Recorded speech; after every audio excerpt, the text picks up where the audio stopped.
To give this table a more modern look, I wanted a high contrast, so I restyled the pedestal base using this Anchor Black Silk all-in-one mineral paint.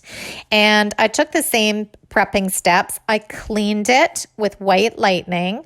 I primed it with Slick Stick Bonding Primer, so I would not have to sand this pedestal. It just makes things so much easier.